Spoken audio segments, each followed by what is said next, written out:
The Jetsons was kind of like a parody or a counterpart to the Flintstones, and was an American animated sitcom produced by Hanna-Barbera Productions. It first aired in 1962 and gave us 3 complete seasons with a total of 75 episodes, and today's video shall accurately touch on some of the main characters who premiered in the show, and everyone who voiced them, most of whom are no longer here with us in 2025.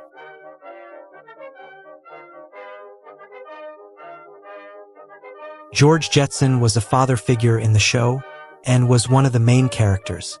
He was the husband to a woman known as Jane Jetson and a father to Elroy and Judy Jetson. He was employed by a company known as Spacely Space Sprockets Incorporated, and it was a former American actor and comedian known as George O'Hanlon who voiced him. He was a well-known employee of the Warner Brothers who also worked with most Hanna-Barbera productions, but he sadly passed away on February 11, 1989 from a stroke, at the age of 76 years.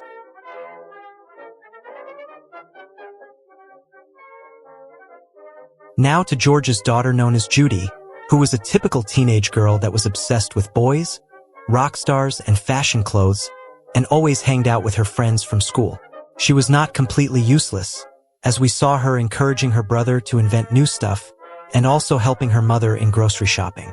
And just like a normal teenage girl, she enjoyed spending most of her time on the phone, dancing, and listening to radio in her room. She was voiced by the iconic Jane Waldo, who was an American radio and voice actress, and is also remembered for voicing Josie in Josie and the Pussycats. This legend sadly passed away on June 12, 2016 at a blessed age of 96, and her demise was from complications of a brain tumor. Jane was a young, beautiful woman with orange hair in a styled bob, and was the wife to George and mother to Judy. She was just a standard woman who always looked out for her family and always took care of them. And even though she was naturally good, she often grew tired of doing repetitive jobs for her family, like always waking the children for school. And in the first season, we confirmed that she was only 33 years old.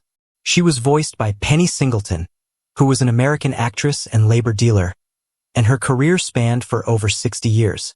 She sadly passed away on November 12, 2003 from respiratory complications at the mighty age of 95 years. Elroy Jetson was the young son of George and Jane, and the sibling to Judy. He was a lover of inventions and loved creating gadgets that could help his family, example like the time he created a time machine which took the family to the past. He was only 6 years in the show, and was an expert in all space sciences. We also learnt that his favorite food was noodles with butter, and was also an exemplary student in Little Dipper School, where he always got involved with an active club known as the Space Cub Troop. He was voiced by the legendary Daws Butler, who was an American voice actor, who also worked most of his career for the Hanna-Barbera studios, and is always recognized for voicing Butch and Spike in some episodes of Tom and Jerry. He sadly passed away on May 18, 1988 at the age of 71. He succumbed from a heart attack. Now, there was an 8-year-old dog who was more advanced than a normal dog and could understand English and speak in a childlike manner. He was once a street dog who was rescued and adopted by the Jetsons and had been part of their life ever since. He was a dramatic canine who was not ashamed to cry for attention and was always seen showering George with affection, mostly by licking his face.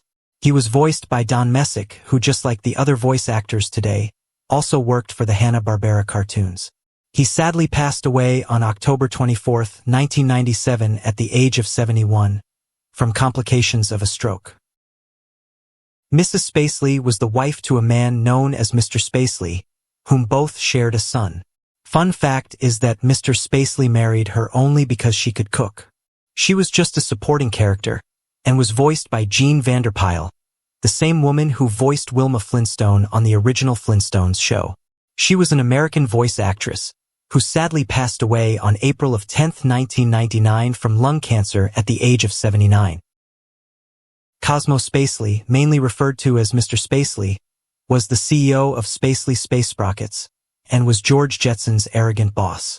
He was a distant cousin to a minor character in the Flintstones known as Rockenspiel, and was a short man who always wore a green shirt with a blue tie and some black pants.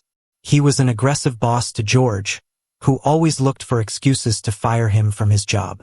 He was voiced by the great Melvin Jerome Blanc, who was an American voice actor and radio personality, whose career, just like Penny Singleton, spanned for more than 60 years. He sadly passed away on July 10, 1989 from complications of emphysema at the age of 81 years. Orbitty was a small white alien creature which was an endangered species at the time. He had the ability to turn various colors depending on the mood, example like red when angry, blue when sad and yellow when afraid. He was picked up as an egg by the Jetsons, hatched, and became a member of the Jetson family since then. He was voiced by Frank Welker, who is everywhere. Scooby-Doo, The Nightmare Before Christmas, Simpsons, Transformers, everywhere. Montague Jetson was the grandfather of George Jetson. He had been married to George's grandmother for 82 long years before she sadly passed. He was 110 years old in the show, but looked and acted like a youthful man. He was a very loved man in the show, and was voiced by Howard Morris, an American actor and comedian who was best known for rolling earnest bass in The Andy Griffith Show. He sadly passed away on 21st of May, 2005 from a heart failure at the age of 85 years. Arthur Spacely was the son of Mr. and Mrs. Spacely. Just like Elroy, he was also a member of the Space Cubs troupe, and was voiced by Dick Beals, who was an American actor and radio performer, and had been active since the 1950s to the early 2000s. He sadly passed away on May 29, 2012 at the age of 85 in his lovely Californian home. Other minor characters included Curly Quasar, who was a typical nerdy teenage boy who was also a student of Orbit High School. He had a slick-back styled hair and always wore a pair of nerdy glasses. Saturn Cyclops was a giant flashlight robot who worked as a sentry for the Wicked Wrench of the West in the Junk Zone. He was always in charge of capturing intruders who entered uninvitedly, and the only way to defeat him was to take out his batteries.